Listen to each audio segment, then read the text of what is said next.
4 सीटें मेवात से कांग्रेस की जीती हैं, भारी भरकम वोटों से जीती हैं।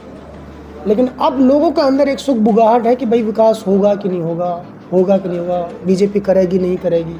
तो आपकी पार्टी का क्या मन है, क्या अभी भी मेवात का विकास होगा या फिर थम जाएगा? नहीं, विकास होगा जी, बिल्कुल। हमारी पार्टी 36 बरादरी की पार्टी है जी।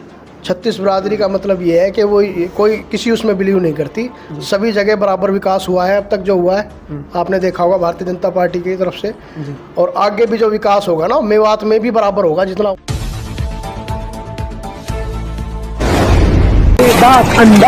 नमस्कार, आदाब, मैं हूं अरशद बीसरू और आप देख रहे हैं मेवात आज तक।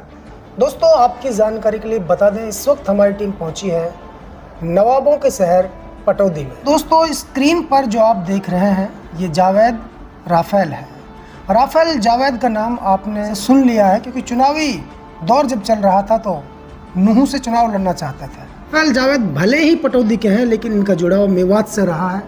टिकट मांगा भारतीय जनता पार्टी का, किसी कारणवश भारतीय जनता पार्टी ने 2 मुस्लिम प्रत्याशी थे, एक चौधरी जाकिर हुसैन और एक राफेल जावेद साहब।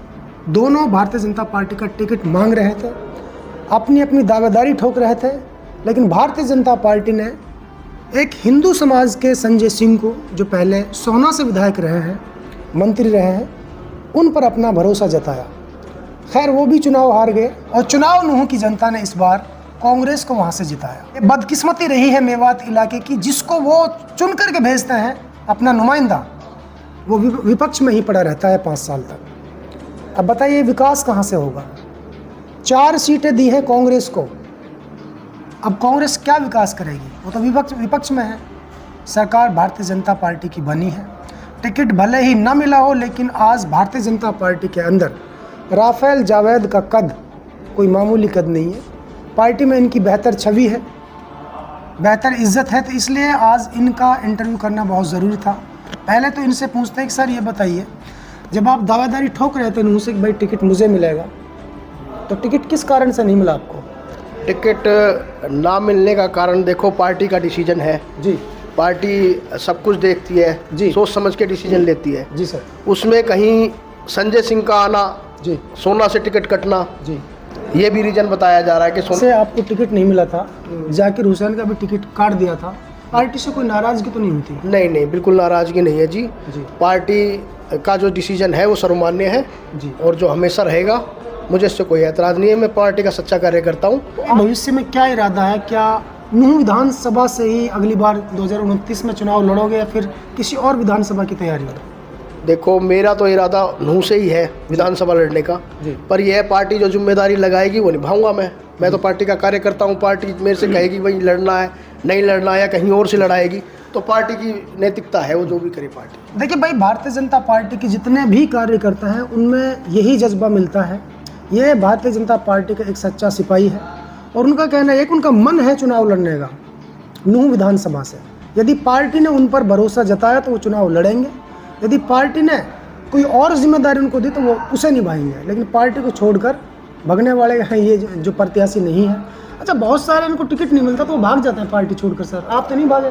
नहीं सर, मैं इस चीज़ में बिलीव नहीं करता। मेरा मानना है पत्थर अपनी जगह भारी होता है जी। अगर मैं एक जगह हूँ तो मेरा वजन है, मेरा कद है पार्टी में, और जो पार्टी मेरे को इज्जत देती है उसको मैं हमेशा मानता हूँ सर आँखों पे। तो सर, आप क्या मानते हैं मेवात में जितने भी जो मुस्लिम चेहरे हैं भारतीय जनता पार्टी के, चाहे विधायक रईसा खान की बात करें, चाहे जाकिर हुसैन की बात करें, इससे पहले हामिद हुसैन थे, और भी कई सारे बने हैं, जो भी वक्फ बोर्ड का चेयरमैन बनता है उनके ऊपर तरह तरह के एलिगेशन लगता है कि कब्रिस्तान बेच दिए, कब्रें बेच दी, दुकानें बेच दी, मस्जिदों की ज़मीन जो है वो दबवा दी। तो आपको क्या लगता है कि पार्टी को कम से कम, आप भी एक मुस्लिम चेहरे हैं बीजेपी के? देखो जी, मेरा मानना तो है कि हर मुस्लिम को राइट है इसका जी, क्योंकि वक्फ बोर्ड मुस्लिम लॉ से जुड़ा हुआ है जी। तो उसमें मैं ये नहीं कह रहा कि मुझे ही मिले, किसी को भी मिले, और किसी को भी मिलना चाहिए। ऐसा नहीं है कि ये ही रह गए हैं वक्फ बोर्ड के लिए, हरियाणा सरकार में और कोई चेहरा नहीं है। मतलब आपका कहने का मतलब ये है, चाहे मुझे बनाया जाए, किसी और को बनाया जाए, किसी नए को मौका देना चाहिए। हाँ, बिल्कुल मौका देना चाहिए किसी नए को भी। सही बात है। ये बेहतर हो किसी नए चेहरे को, बात चाहे चेयरमैन की हो फिर कोई दूसरा पद हो, इसमें देना चाहिए, तभी लोगों का भला हो सकता है। तो जावेद भाई, भारतीय जनता पार्टी की मिठाई भी आज अपने दोस्तों को खिलाई है। ये मैं दिखा देता हूँ दर्शकों को। ये भाई काजू कतली यहाँ पे भाई साहब ने रखी हुई है, और भी काफ़ी सारी चीज़ें हैं, स्क्रीन पर नहीं है।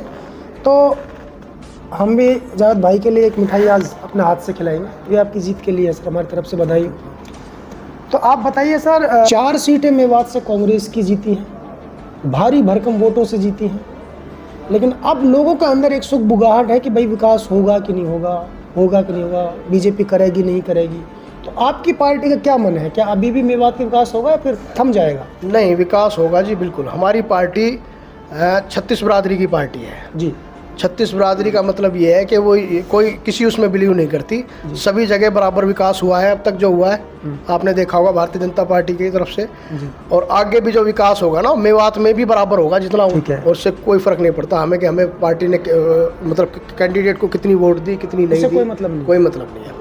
दोस्तों, बीजेपी है सबका साथ सबका विकास, तो उनका कहना यही है राफेल जावेद का कि भाई जिसने जिसको वोट दी उसकी मर्जी, मतदाता आज़ाद होता है। लेकिन उनकी पार्टी सत्ता में आने के बाद पूरे हरियाणा प्रदेश का एक समान विकास कार्य कराएगी। अगर बात की जाए नूंह विधानसभा क्षेत्र की, तो देखिए एक परिवार को जनता ने इस बार नकार दिया है। चौधरी जाकिर हुसैन के बेटे ताहिर हुसैन को नकार दिया है, आफ्ताब को एक मौका और दे दिया है, लेकिन अब जनता मायूस है कि सरकार बनी नहीं। आपके क्या विचार इन 2 परिवारों के बारे में कि हमेशा यही रहना चाहिए, फिर यहाँ पे कोई तब्दीली होनी चाहिए? कैंडिडेट भी कोई भी हो सकता है मेवात से, किसी हर आदमी को फाइट करने का हक है। इसमें कोई किसी का वो नहीं है कि 2 ही परिवार ने जिम्मेदारी ली है मेवात की, ऐसा कुछ नहीं है। हर आदमी को परिवार में मौका मिलना चाहिए।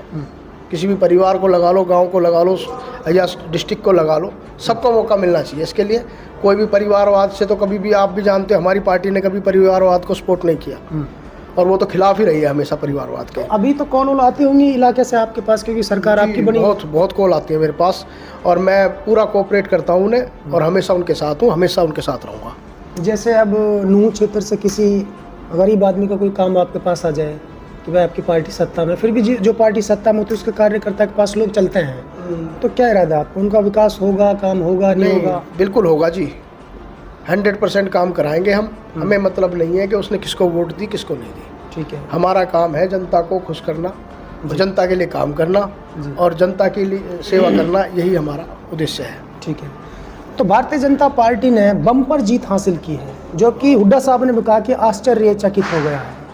बड़ा आश्चर्य हो गया कि ऐसा सोचा नहीं था। लोकल मीडिया से लेके नेशनल मीडिया तक ने कांग्रेस को प्रदेश में दिखाया एग्जिट पोल में, मतलब ज़्यादातर जो चांस थे वो कांग्रेस के नज़र आ रहे थे। लेकिन ऐसा क्या ध्रुवीकरण हो गया, क्या जादू चल गया कि इलेक्शन ही पूरी तरह से बदल गया और चुनाव बीजेपी पहले से भी ज़्यादा मतों से जीती है? देखो जी, इस बार क्या था कि इस बार वोटर साइलेंट था जी। साइलेंट वोटर का पता नहीं चलता। अब कांग्रेस ने रोल मचाई रखी हुड्डा ने पूरे कि भाई हुड्डा सरकार आ रही है, या कांग्रेस वालों ने बहुत ज़्यादा, बीजेपी वालों ने कोई इस तरह की रोल नहीं है। चालाकी से काम निकाल गए। हाँ जी, इस तरह का वो नहीं है। हम तो जनता पे बिलीव करते हैं, जनता हमारे साथ है। तो कांग्रेस कार्यकर्ता तो कह रहे हैं कि इन्होंने ईवीएम में घोटाला किया बीजेपी वालों ने। नहीं सर, ये हमेशा यही बात, हारने के बाद यही एक बात रहती है। आपने भी देखा होगा, आपने लोकसभा चुनाव भी देखा होगा, उसका रिजल्ट भी देखा होगा जी। भाई हमने तो 400 पार का नारा दिया था, लेकिन सरकार, जनता ने जो स्वीकार किया वो मिला हमें, हमने सरकार बनाई। देखिए भाई, जावेद भाई की बात को मैं दोहराना चाहता हूँ, बिल्कुल हकीकत है। जो पार्टी, चाहे कांग्रेस हो, चाहे वो आम आदमी पार्टी हो, चाहे कोई और दल हो, जहाँ चुनाव हार जाते हैं बीजेपी से, वहाँ कहते हैं कि भाई ईवीएम में घोटाला है। अरे भाई, सबसे ज़्यादा ज़रूरत थी मोदी जी को सेंटर में सरकार बनाने की, और वहाँ बीजेपी का नारा था 400 पार, लेकिन 400 पार नहीं हुए, बल्कि दोस्तों पूर्ण बहुमत से भी पीछे रह गए थे। गठबंधन से सरकार बनी थी।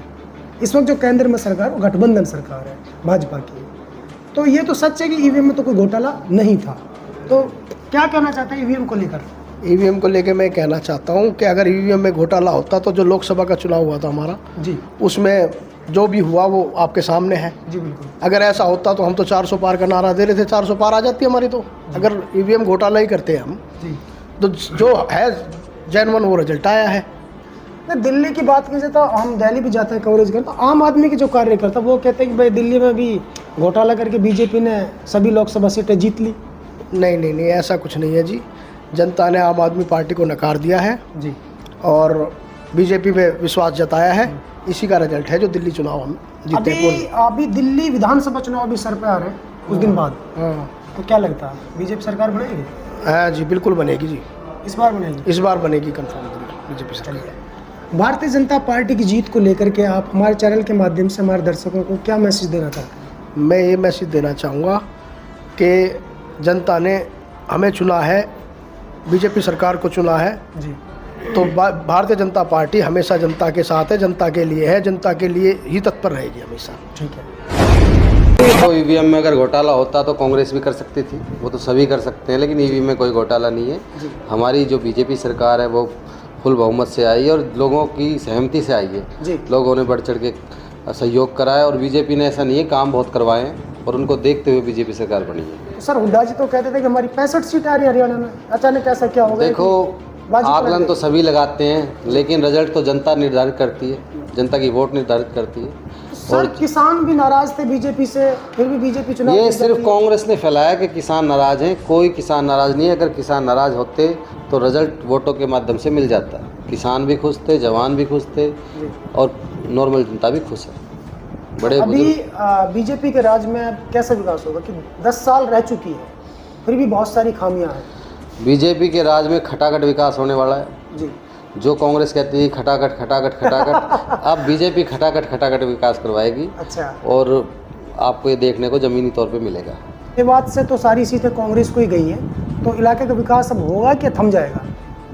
इलाके का विकास होगा जी। आपने देखा होगा जी, अभी सीएम साहब ने जी, नायब सिंह सैनी जी ने शपथ लेने से पहले जी एक कमिटमेंट किया था 25,000 नौकरी का जी, जिसमें कि मेवात भी शामिल है। बिल्कुल पूरा हरियाणा तो पूरे हरियाणा में नौकरियां दी हैं, जिसमें मेवात में भी काफी नौकरियां दी हैं। अगर इस तरह का कुछ होता जी हमारी सरकार का तो हरियाणा के बच्चे लगते हैं। हाँ सही बात है। तो कुल मिला के खर्ची पर्ची की जो नौकरी थी पहले वाली वो खत्म हो गई है? नहीं, बिल्कुल खत्म हो गई। निष्पक्ष नौकरियां आपकी सरकार निष्पक्ष नौकरी लगी है और आगे भी लगेंगी। दोस्तों सबसे पहले हमारी खबर देखने के लिए सब्सक्राइब कीजिए मेवात आज तक चैनल को और साथ में दबाइए बेल आइकन घंटी।